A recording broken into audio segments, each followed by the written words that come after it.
So we're going to talk a little bit about what we were talking about last week on the phone. Okay. And I really, really was intrigued by your thought process behind that.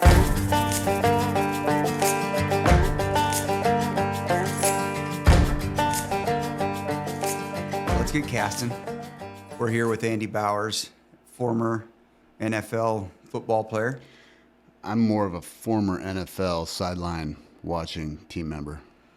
You were paid to play football Yeah, I don't really.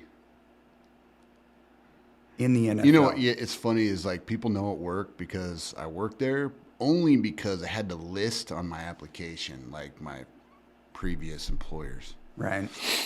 And so, And who were they? And it got out.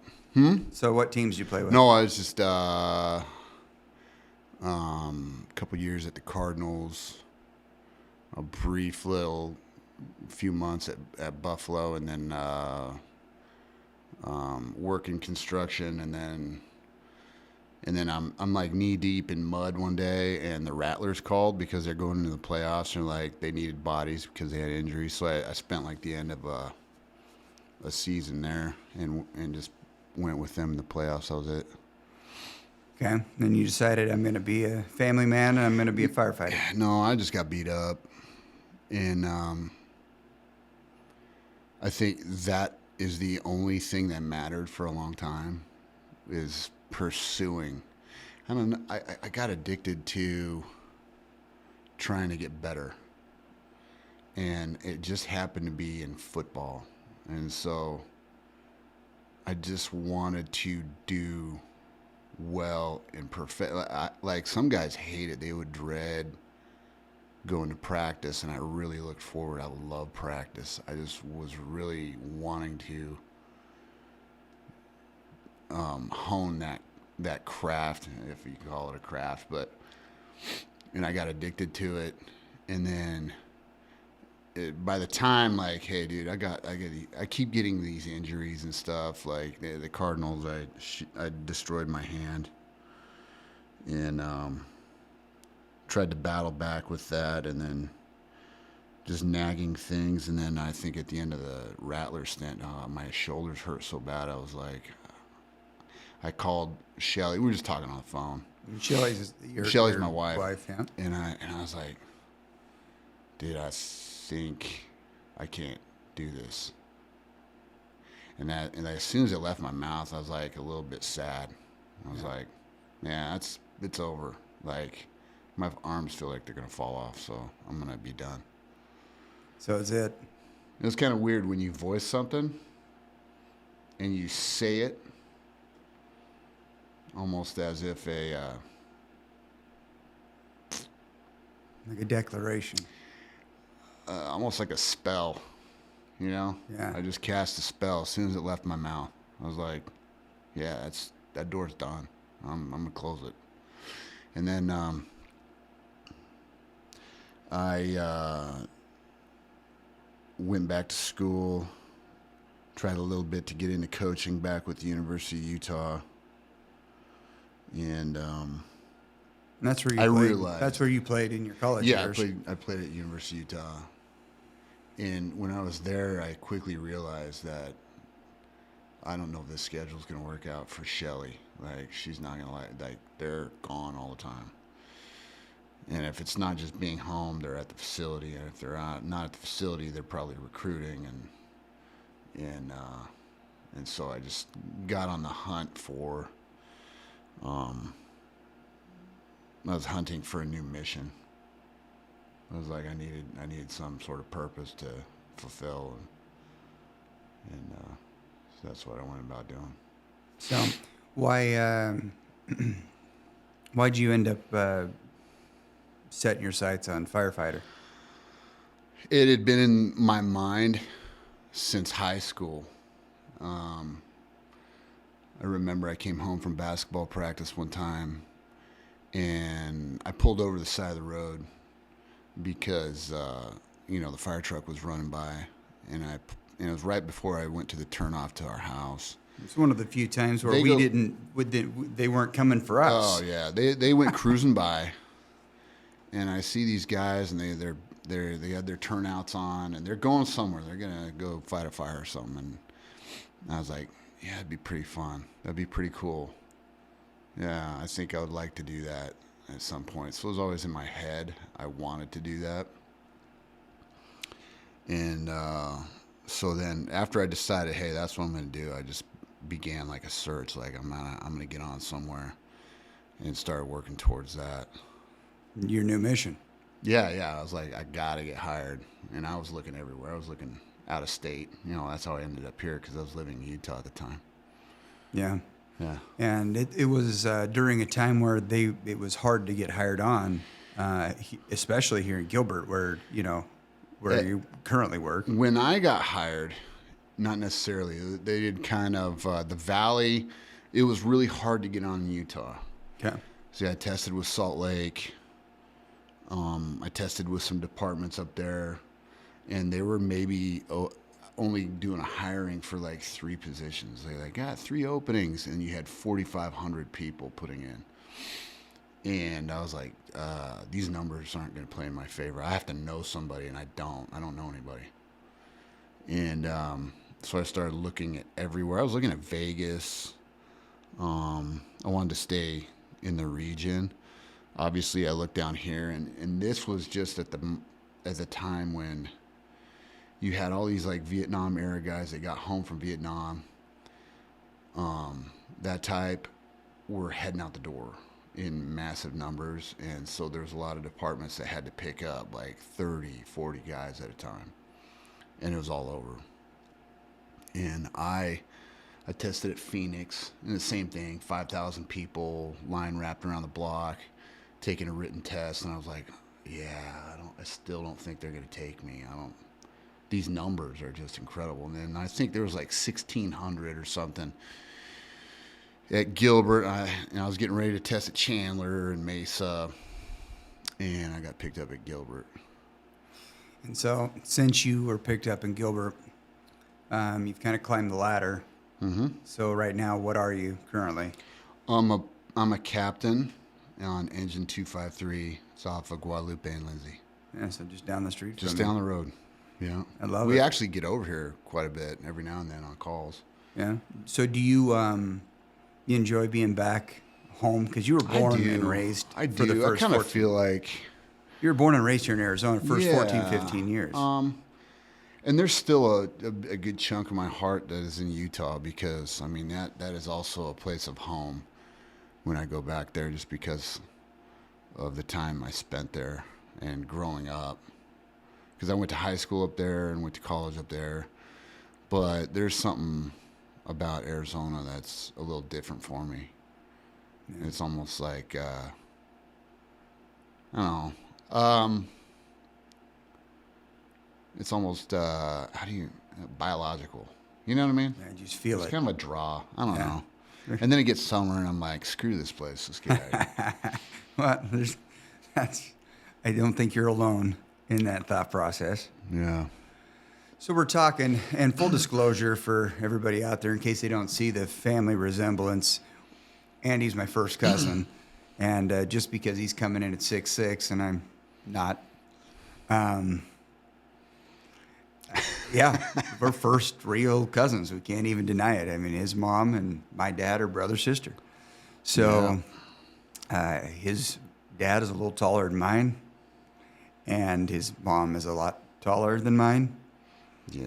So yeah, he got me out of a lot of trouble early on in life. I don't know about that. I'll appreciate you that. can handle it. Well, when you took off and went to Utah, it left me stranded, and I had to kind of control my mouth. That was bad news for me. That's hard. That's hard. It was a hard time to take off because I was 14. You're kind of right in the mix of things. I felt things were coming together, but I had 2 left feet. I was very tall and skinny. Yeah. I didn't have a lot of weight on my bones and uncoordinated. You know, your dad got me on the baseball team because he's my uncle, right? Not because I was any athletic ability. It was just, you hit that one. We got to get this kid on the team, and let's just put him way out in the outfield and hope he doesn't do anything bad. You hit that one a long way, though. Yeah. That one. That one. Who cares? Go off on a high note. Yeah. Yeah. But it was kind of an awkward time to take off. Yeah. It was hard. It was. I don't let on. I don't even really talk about it. I think it's probably harder for my older brother Ben, because he was in high school. Right. He's firing on all cylinders, and he had to pick up and take off. I was like, what, ninth grade? Yeah. Yeah, we were cruising into it. No. Yeah. And well, some of my best memories were hanging out with you guys for a few weeks. Every year, and that was, because we grew up sealed at the hip. I don't remember a life without you. I know. We were just living down the road, and we were in the same neighborhood, and kind of ran with the same crowd of kids, and we were there. I just remember my mom would lock us out, and I think your mom did too. She didn't like us in the house. No, there wasn't a lot of moms that liked us in their house. The Hutfakers let us in. It's because their mom's The nice. Hatches let us in. But like I was drinking out of the hose. And rightfully so. Yeah. Yeah. We're on bikes, playing basketball. Yeah. Some way, somehow we made it. We lived. Somehow. Yeah. So we're talking last week, so we can go months without saying a word to each other, and then boom, it's like nothing. It's been 2 minutes since we last talked. Yeah. Last week though, you dropped something on me that kind of stuck, and it kind of dovetails into what you were talking about, that struggle at 14, moving, and how that had to have been a challenge on you, your brother, your family, in its entirety, likely. But especially that tender 14 age, or that age group. You text stories of excellence or heroics to you have quite a few kids. You want to tell everybody? Well, yeah, Shelly and I have 7 kids. Yeah. And we planned every one of them except our last, who we adopted. Shelly told me before we got married and we were dating and stuff, and kind of when we were talking about, her expectations and stuff like that, she's like, I want to have a big family, at least 6. And I'm like, okay. Like, and then I'm like, I'm doing the math in my head, and the algebraic formulas are floating around. I'm like, and like, you're smoking hot, and that'll work, and I'll do whatever I got to do. And we had 6, like every 2 years, boom, boom, boom. And then I thought, hey, dude, I've changed, I don't know how many tens of thousands of diapers, and we got Thane, our 6th one, out of diapers. I was like, this is special. Right. We kind of celebrated. I think we did something. I was like, he's potty trained. Right. I'm never changing another diaper in my life. And then through a set of circumstances, we started babysitting a teenage mom's little girl, and I guess she'd been having some problems, some issues, and babysitting turned into, can you watch her a weekend? And we did that a couple times, and Shelly really, like, felt, hey, there's something, like, I need to help this kid in some way. I don't know what it is. I don't know what's happening, but there's something special about this little girl. And then one night we get a knock on the door. I shouldn't say we, because I think I was on shift. Shelly calls me up and wakes me up. I was at the fire station down the road from our house, and she goes, the police are here. And they got Emma, which that's her name, and her parents are in trouble, and they need us to watch them. We're the only ones that pass a background check, but some loose interpretation, we're somehow next of kin, even though we're not kin, we're not related. And then that turned into a process through CPS, and and we became her foster parents. And then when time goes on, and then that whole process is going on, and they're visiting, and they're doing the checkups, and they're doing the visits with the parents, and then all of a sudden the parents disappear, and no one can find them. And then they did.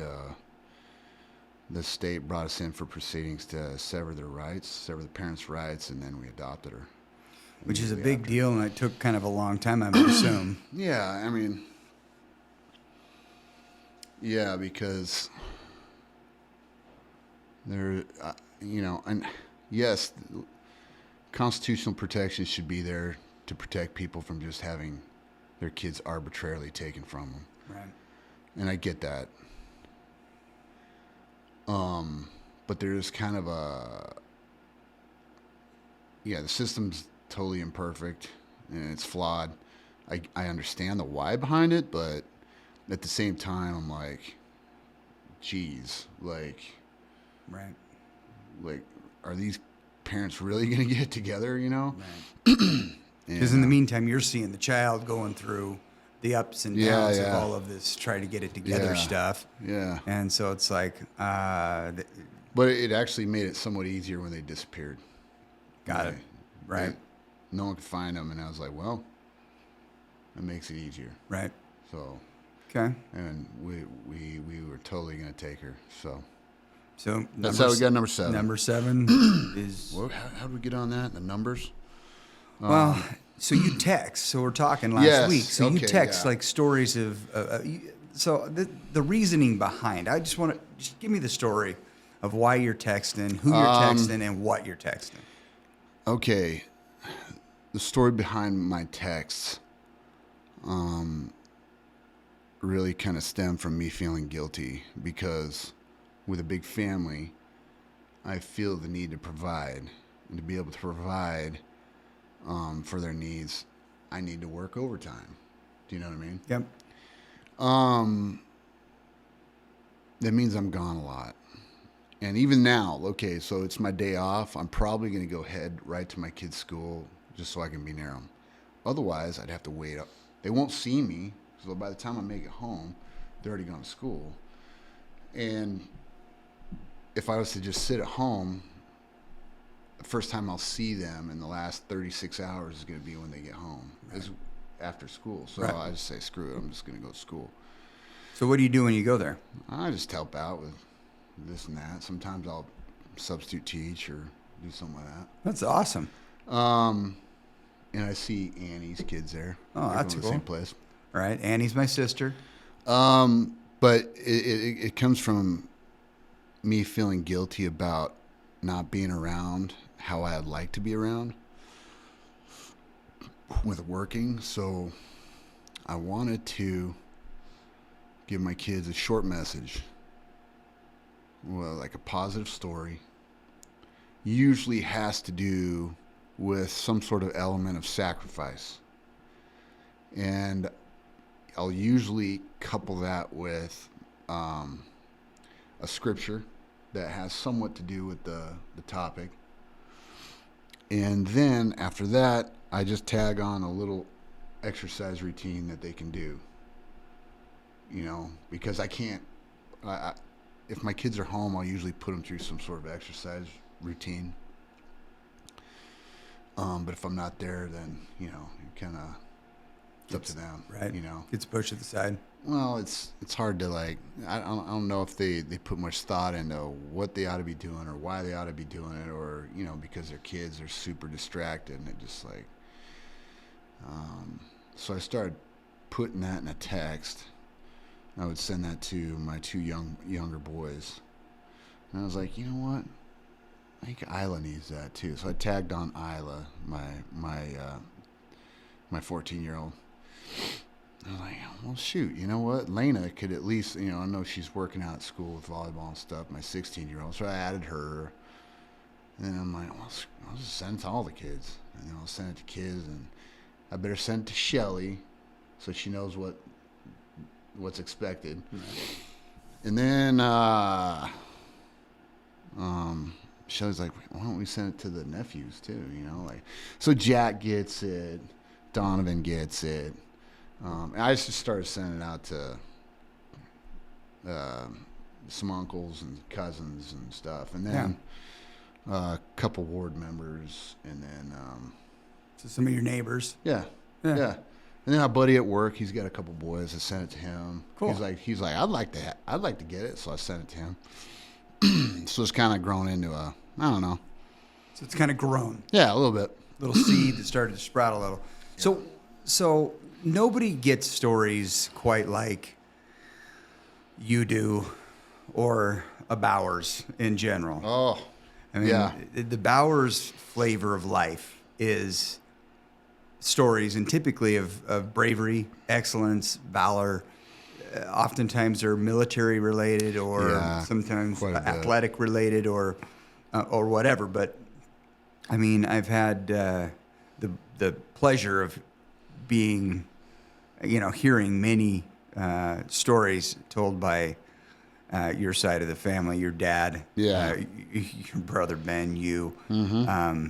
Which, we're all the same age, but you guys still tell these stories that are just captivating. So just give me an idea of, like, maybe the last one you sent, like the workout, the scripture maybe that you sent, and then best you can remember. I'm not putting you on the spot. You just pick one out of a hat. Okay, I spent a little bit of time giving context to what the story was going to be. It was about the Special Air Service, the British SAS. It's like we got Delta Force as a mirror image of them. So they had like a lot of their training cadre and officers come over at the request of the U.S. government and create Delta Force to do the same exact thing. So there's very elite, high level type of operations, and where they came from was like 1941, and there was this need to do something unconventional, something special, and something that is super, super dangerous. And they created the SAS. And out of that, so there's your context, right? The story, fairly recent, but it's probably within the last couple of years. An SAS operator was training in Nairobi, Kenya.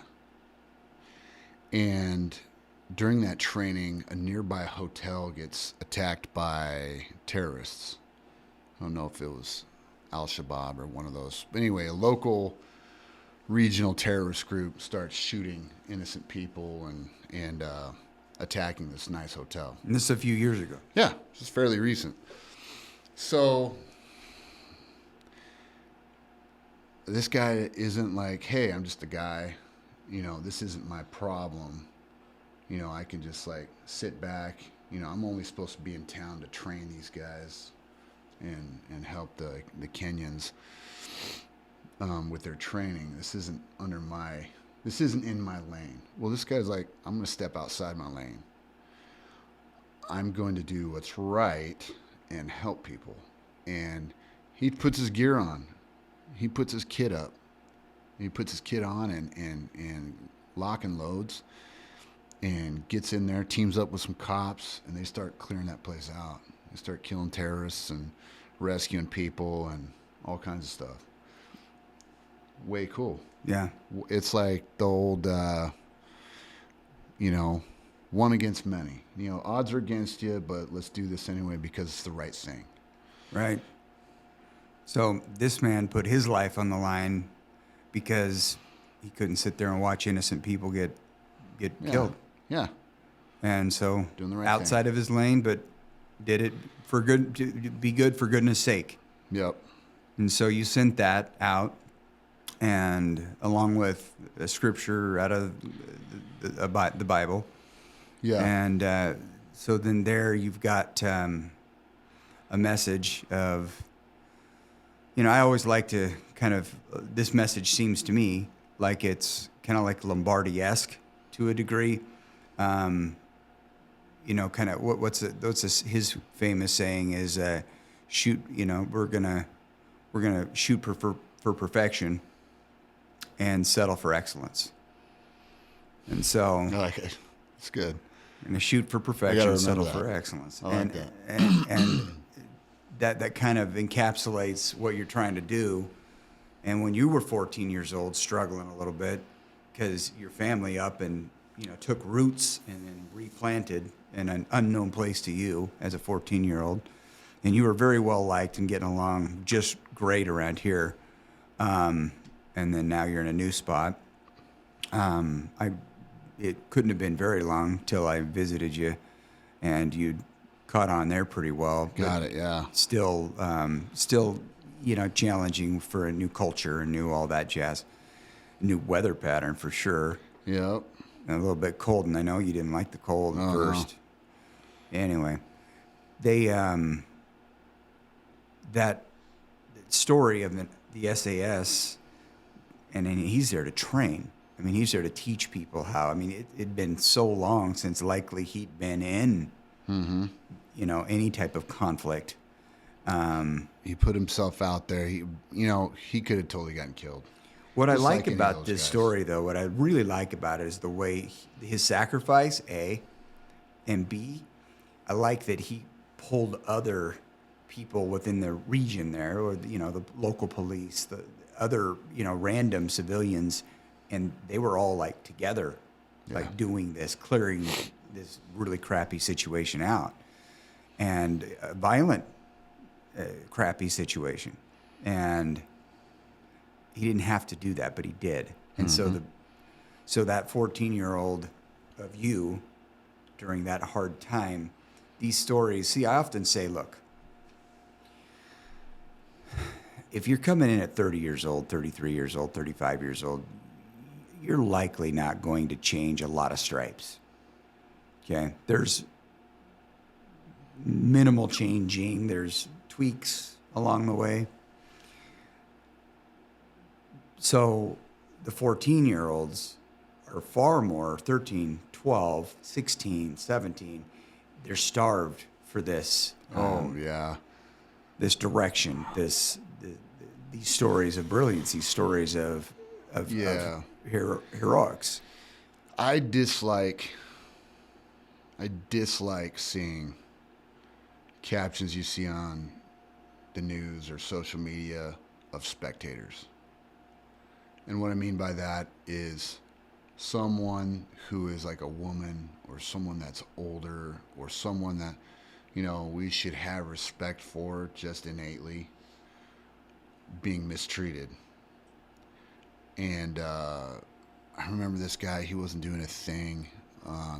There's all kinds of clips like that. And then someone comes up and sucker punches him, takes something from him. And you get the spectators holding up their phones or filming it. I can't believe I'm watching this. Put the phone down and help out. Put it down and do something. Yeah. Do the right thing. And I was like, that's one of the messages is don't be a spectator. This is your lane, right? Don't think, well, that's not my responsibility. That's not my lane. No, actually it is. Doing right is your responsibility. You're obligated to. I like that. You're obligated to. I like that. Well,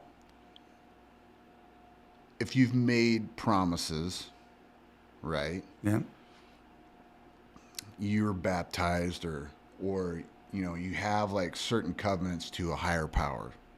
I promise I'm this. I'm a Christian. And I've said and done things under God and everybody else saying this is what I am. Then you're obligated. I agree. It's your lane. I agree. Mankind is your kind. Yeah. And lifting it and building it and betterment of it is what you're about. So now let's go into. Now we didn't. This is not. You're not going to expect this one coming out of the left, but you're a first responder. Yeah. So you live with people.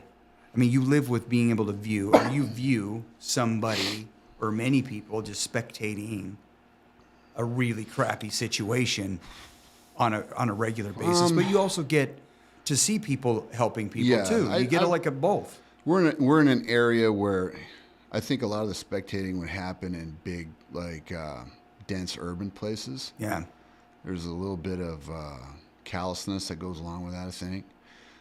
You're in East Valley, Arizona. Yeah. Mesa, Gilbert. People are willing to get their hands dirty a little bit. Man, there's a lot of people that step in, try to help, and do the right thing. What I would say differs in that respect is when you have people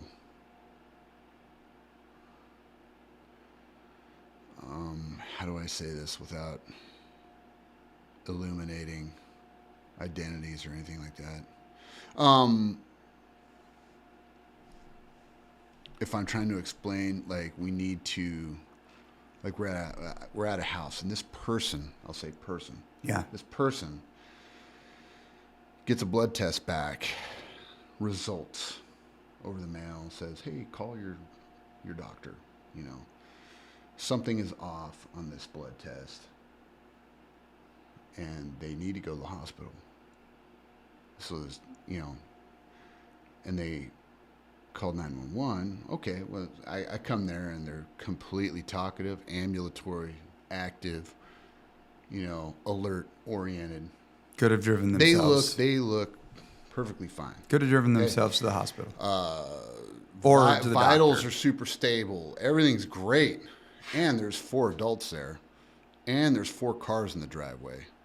And I had to interrupt the grown son, who's in his 20s, and he's playing video games at a nice volume. I said, hey, man, can you turn that off? And this guy's like, I want you to take me to the hospital. So I explained to him, okay, well, everything's stable. I don't see a need. You know, you got this little blood count off of an electrolyte that they can remedy fairly simply. I don't see the need to emergently whisk you away in an ambulance. And we have limited resources, limited ambulances in Gilbert. We would love to help you, but I think it might be an appropriate use of resources to possibly have you or a family member drive down there. He's like, and basically I was like, trying to do this as nicely as I possibly can. And I said, now, if a neighbor or maybe somebody right across the road or somebody in this area has a drowning or a heart attack or a car wreck when someone's hurt, then we can have that ambulance for them. He's like, no, give me the ambulance. So there's that kind of... That happens from time to time. It baffles me. It baffles me. I'll just say I'm baffled. I would be baffled. You know what I mean? Yep. Common sense is oftentimes not so common. No, I would like to ride in the sled, like please. Yeah. But I've seen people doing the right thing all over the place. That's cool. I want to get into that in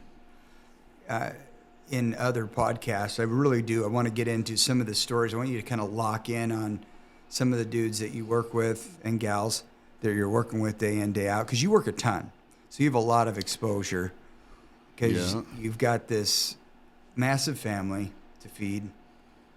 And this, one of my favorite parts of your life story, and I had to remind you of this, and you're like, I don't remember, but it sounds exactly like something I would say, is how cool you and Shelly really are, and the fact that you have the 7 kids, the way it all kind of, she married an NFL football player at the time. I think at the time you were going into the NFL. Yeah. When you got married. So early on when you were a single fella going to the U, and your mom was like, come on, Andy, you got to find somebody. And I'm eating Sunday dinner with you guys up in Utah. And come on, Andy, why? And you're like, Mom, I'm just trying to find somebody as cool as I am. And I thought that was the coolest. Oh, that was cool. I mean, I have never forgotten that.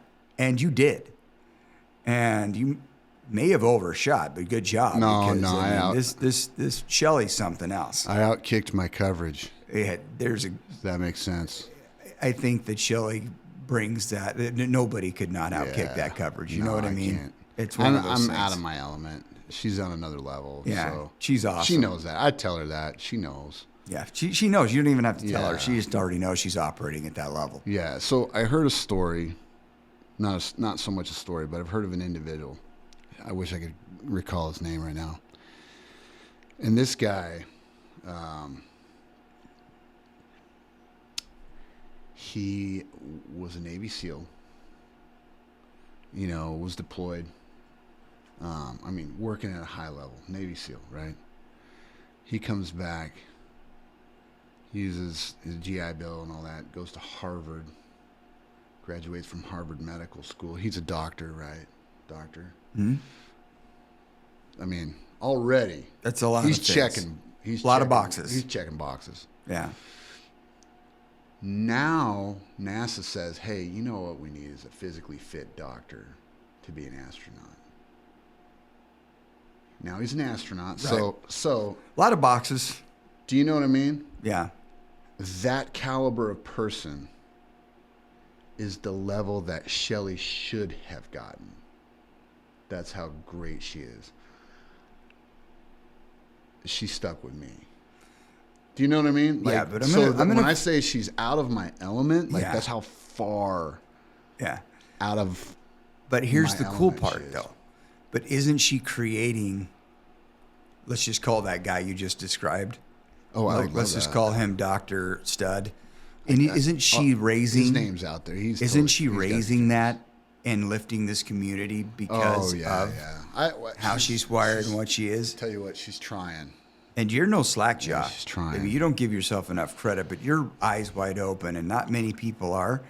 And you get to see people like that individual that's just you're that narcissistic that you can't just say, "Hey, I've got this blood work that I need to go by." I mean, I understand being panicked a little bit. Yeah. Oh my gosh, I better go get this checked out. Okay. And I even understand maybe I'll go hit up the ER. Sure, I get that too, but I'm feeling pretty good. Hey, Wayne. Not dying right now. Right. Hey, Wayne, or son, Yeah. playing video games or whatever. Hey, can you take me real quick? But then you also get to see small acts of valor, time and time again, which first responders are unique individuals. They get you guys get to see a lot of not so cool stuff. I would say it is a job that's made of punctuations. Yeah. You got a lot of it is just mundane. Yeah. Let's pick up an old person that fell. Mm-hmm. You know. Yeah. Service call. Someone's leaky hydrant. A lot of it is lifting up people that have fallen down. Yeah. Picking up somebody for the most mundane thing. I got diarrhea. My tummy hurts. Right. You know, in my world, it's like, oh, it's Pepto. And, Right. You know, Rub some dirt a on little bit it. of cleanup and some Right. Pepto. Got it. Throw on some Netflix and see what happens. So there's that. And then it's punctuated with the sad, you know. And it's punctuated with the tragic. And it's punctuated with, you know, some fire, like someone's house is on fire. And but a lot of it's just mundane. Yeah. It's just four guys getting on a truck and going to help people. Right. And I don't mind doing it. I love it. Yeah. I think it's great. And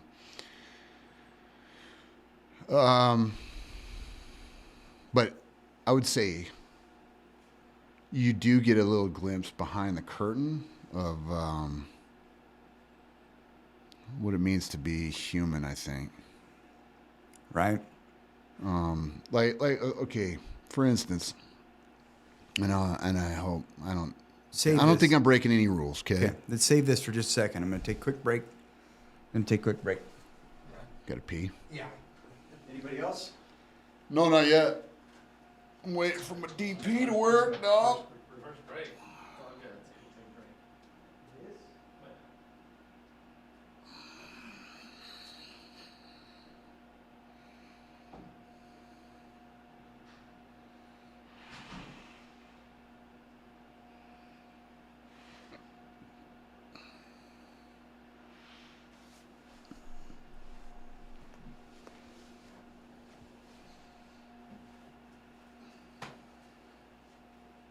Stand up. Dude, this is like a huge basement.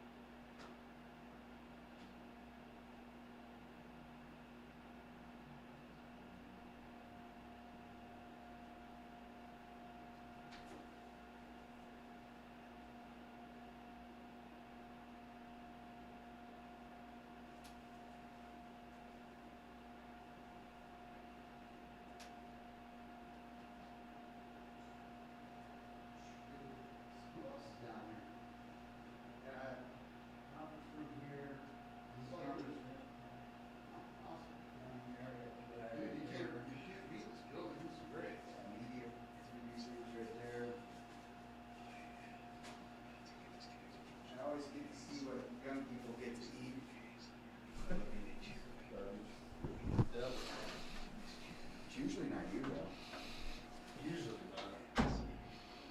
I think you're off the wagon. So are we back on? Yep. Yes, we're back on. All right. Coming So, at you live. well, I mean, everybody out there could see me starting to squirm at some point, and I really was trying to listen to your story. But But you know what you ought to do is you really ought to get a bedpan. Get a bigger table and just but then they'd see a Right different here. sensation altogether. Yeah. Go on. Yeah, Go keep on, talking. man. Yeah. Ooh. Hold up. All right.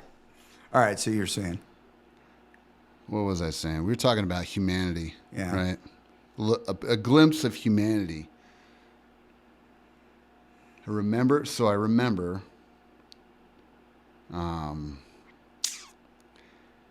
We responded to a code, and what a code means is somebody has stopped breathing and they don't have a pulse. Okay, Okay. that's the call. That's But dispatch, when it comes across on a little digital runner board, code, address, what channel you're on, and you run it out to the truck, and okay, well, You're this hauling. usually means we gotta hustle. We're gonna be doing some resuscitation. We're gonna start calling off usually who's got what on the drive there. You got the monitor, you got chest compressions, you got airway, and it's kind of ramped up. And we are lights and sirens going there. We hit the parking brake. We get our gear. We run in there. I remember the computer said to go to the garage. So the garage was around back. There was like an alley. And we went to the garage. And one of the guys said, "Oh, we've been here before. He's a cancer patient." And there's this gentleman, and the wife was there, and there was a do not resuscitate order. He was on hospice. He's in the later stages of cancer. But this wife had created a whole new environment in the garage. He was on this great big hospital bed that wouldn't obviously fit through the front door or any other door in the house. The garage had a mini split AC system. It looked like an island of paradise. She had created like a cabana, palm fronds. out of their garage. She had kind of like these banners, but it was like he was at the beach. Okay. he had like a tiki bar, and she had created this environment for him to spend his last days, right? And obviously with do not resuscitate order, and we just confirmed with some ECG leads that the heart's not ticking. He's not breathing, has no pulse. And at that point, and with her wishes, we don't do anything. And she's obviously upset. And not upset at us, but just sad that her husband had died. And we're walking down the driveway, and like these great big, tattooed firemen who had been there several times, because this whole process takes months. Yeah. And she's obviously called them before. And they put their arms on her. And it was really cool because I was looking at, she had to obviously order another roll-off dumpster, another just your trash can. Right. She had 3 full trash cans of his used bed dressings, full to the brim. And she's working her butt off. Right? Right. So you get to see stuff like that. I kind of love that depth of compassion, right? Yeah. Holy cow. And I had to look at her. I was like, you know what? I was like, wow, look at all you did. I pointed to the garage. I was like, look at what you made. Like, this is incredible. And then I looked at these cans. I was like, look at what you did. And she's just, she's just crying and whatnot. And I was like, holy cow. Like, you know what? You're a hero. That's amazing. It's incredible. So what I mean by that is, it's going on everywhere. There's stuff like that going on in your neighborhood. There's, I think, there's probably just unknown heroes everywhere doing that. I agree. And I think that too often we forget that is happening underneath it all. And most of us are in that same mindset to be reminded that there's still a lot of good going on, and to keep it up, and that's why I liked what you're doing for your kids, is so that they can be influenced by greatness, influenced by service, influenced by giving, influenced by sacrifice, what you said, influenced by sacrifice, and the importance of it.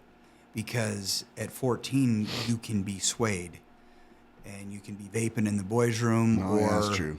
Or you can be cranking on a cool project. Yeah. And cranking on your gifts and talents, and cranking on your the way you're going to live your life, and setting that up even at 14 years old. All of us had those angels that came over and tapped us on the shoulder and kind of influenced us in a certain direction. Yeah.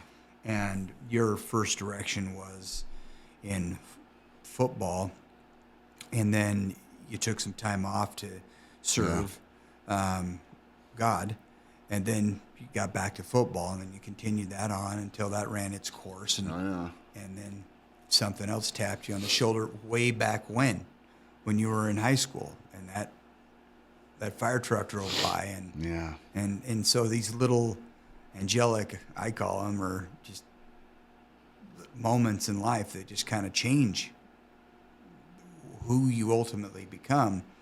and even when you're not expecting it. So to me, it's awesome, this idea that you got going on, texting these types of stories of sacrifice, of love, of excellence. Yeah. These stories of excellence, and to help shape people that are looking to be helped with that. And so, to me, you watch the news any given day, and we're supposed to be racist, and we're supposed to be judgmental about this, and taking a posture on that, and whatever. But when you turn off the TV and you go out of your house, this is the trick, I think. You go out of your house, and the person at the Quick Trip or at 7-Eleven is cool. Oh yeah. Oh, Big hey, time. hey, your left tire's low right there. I've got a compressor. You want to, because those compressors over there at the gas station sometimes are sucky.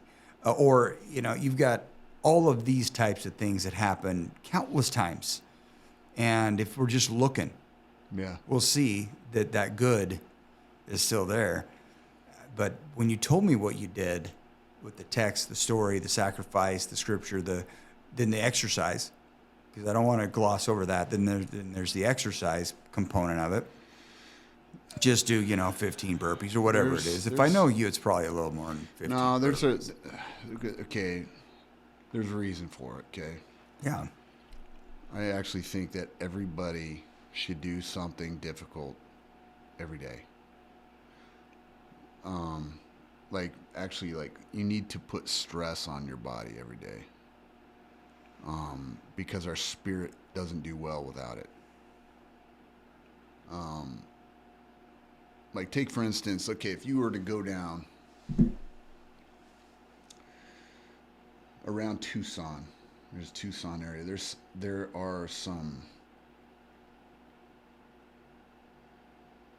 an archaeological find, I guess you could say, of a mammoth family that all got hunted down over a span of a couple miles. I think there was something around 6, and you can see the footprints. They're still there. Okay, they're fossilized. Right. And some of the remains that were found of this mammoth family, each of the calves had an arrow in them. Boom. A very precisely put arrow, right? And then obviously the parents had way more than that, and had arrow points and in different places. So, how many thousand years is that? 10,000 years ago or whatever, how many thousands of years that is. Long time. So rewind the clock. You had to wake up and you had to figure out a way to eat from dawn until dusk. You had to be under stress and you had to be active. You had to get after it. Hunter-gatherer. And basically we are formed and created to do that. Now, with the aid of technology and modern convenience and all kinds of stuff, we don't necessarily have to, but genetically and physically we're still the same. Our body still needs it, right? We still need the stress because that for our helps spirits. your spirit fire. It helps, and I always like in the text stream. I usually will add that to it. Movement is life. You just keep moving, keep going. Yeah. Your body releases chemicals and endorphins and stuff when you exercise that help anxiety. They help your sleep. Those little stress chemicals are helpful to the spirit. They're helpful to your mind. you need to push yourself. You need to actually like, hey, can you make yourself a little miserable and see how that feels? Just test it out. You know? Yeah, my wife says to one of my daughters, after she gets done with a pretty grueling workout, 4 days a week, and she like, and she, every once in a while I hear Paige say, how do you feel? And she's like, I feel great. Like right after, Yeah. TI, exactly. right after Terrence, I feel great. Yeah. And she's just, that's kind of like telling somebody, how do you feel right now after you just helped yourself? Yeah. Keep that in mind. You just did that, so Yeah. you can remember that, how it makes you feel. And it seems like that's what your texts are doing Oh, to these you know what? youths, to me. It's yet to be seen. I have to get better at it. I'm not really, there's something more to it, and I'm not there yet. And I think I gotta expand it a little bit, and I need to be better at content. Obviously I gotta improve at it, but I think seriously, okay, if I hit Powerball or got any sort of type of seed capital to create something, remember when you were in Scouts? Yeah. Like Scouts is actually kind of hard. Yeah. We had a blast. I had the time of my life in Scouts. We're all in the same Scout troop. Yep. But our hikes sucked. Yep. But they were fun. They were. We had fun, and there's some sort of jumping in the water at some point. But they sucked. Yep. I don't know if kids really like that these days. I don't think they want to do it, really. If I had something, I saw this book. My dad got my little boys called the book for dangerous boys, I think it is. Just really cool. It's kind of like throwback to the 40s. It looks like it's from the 40s, but it's not. It's a new print. And I was like, man, wouldn't it be cool to have a place in the vacuum that the woke Boy Scouts has left behind? In that vacuum, Yeah. something to replace it that has like obstacle course in there, like some big building, obstacle course, weightlifting, martial arts, and an applied skill. Yeah. And it's like one stop. We're gonna form some kids that are dangerous in a good way, dangerous in a good way. Well, that's what they say is that the most dangerous people are weak Oh yeah. in the world. It's the strong, it's the dangerous people that are meek. They know like when that. they know when to keep it sheathed. Yeah. So It's like a Jordan Peterson-esque right. type of thing. Yeah. In fact, that's maybe where I got that is the ultimate display of strength is meekness. It's nothing weak about meekness. It's knowing when to sheathe your sword and when to keep it sheathed and when to use it. Yeah. And so, to me, mankind, not just boys but girls too, mankind constantly on the move to be excellent. I do like that perfection, shoot for perfection, settle for excellence. But that momentum, that path, that journey of that, whatever it looks like. I mean, it could be somebody that's set on being a welder, or somebody that's set on being a school teacher, or somebody that's set on being a nurse, or somebody that's set on being a media icon, somebody that's set on being whatever they're set on being, whatever their course might be. They might as well be excellent doing that. You hear about these Elon Musks, but what you don't see is, well, all we get to do is see all the money that he must have, I guess, right? And all the businesses that he owns. And so we get to see these posts and his picture and him talking from time to time on whatever. And that's about all we get, or as far as what we see. But if you drill down, the nuance is him living in absolute not luxury at all. I think I'd read that he had sold all of his houses. Right. Like, what's the need for him? I'm never there. Right. He sold everything why he have had, right? And so he lived at the shop, which was not some glorified, awesome shop. He and his brother had to take turns sleeping while one worked and the other one blah, blah, blah. So anyway, the beginnings, the origins always begin and end with sacrifice, work, and physical. Physical. I mean, it's amazing. You mentioned a few things, and inadvertently, I'm over here thinking, yeah, what's the one thing that most people are taking medication for? Anxiety, Totally. depression, AD, whatever you want to call it nowadays. They're going to add another syllable at some point. They're going to ADHD, whatever you want to call it, but that stress factor, that work factor, that break it loose factor, definitely will. Let's encourage folks out there to try it. Yeah. Just try it. What do you got to lose?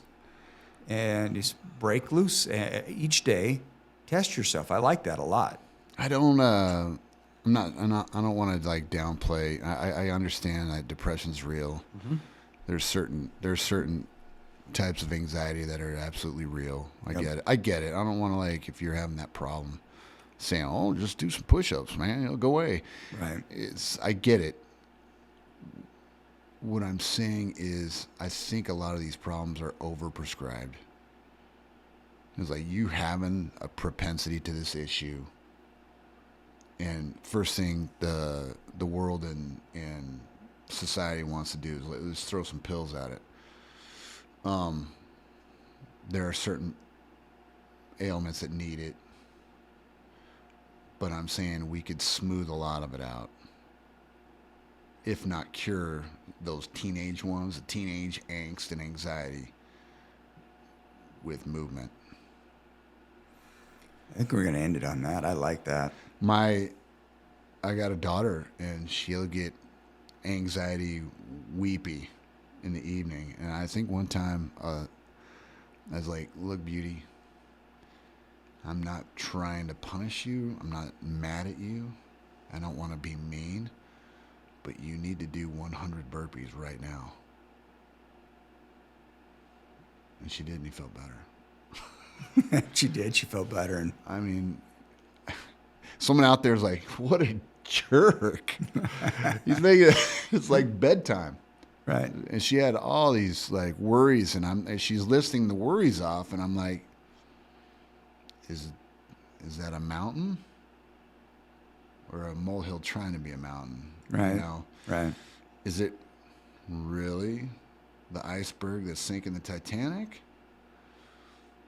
Right. Or is it an ice cube? Like, let's get your body moving, And she felt better. Honest to goodness, she's like, I'm like, look what you accomplished. Like, what other girls do you know that can rock out 100 burpees? Right. It's not many, but right. That's awesome. I just think the world needs a little bit more horse sense and a little bit more moxie. And I like that approach. I'm glad it worked in that. Yeah. That circumstance, and the way you handled it, though. I mean, you got to keep that in mind too. You're not in trouble. You're not in trouble. I'm not angry with you. It's not punishment. I'm not punishing you, but let's bust out 100 burpees and see where we go from there. Yeah. I like that. I'm ready for bed. If I did 100 burpees before bedtime, I'd be ready for bed. Me too. Let's go sleep. Me too. Well, we're going to end it on that one, but Thank you, thanks for coming in, man. Thanks for having me. Love you, buddy.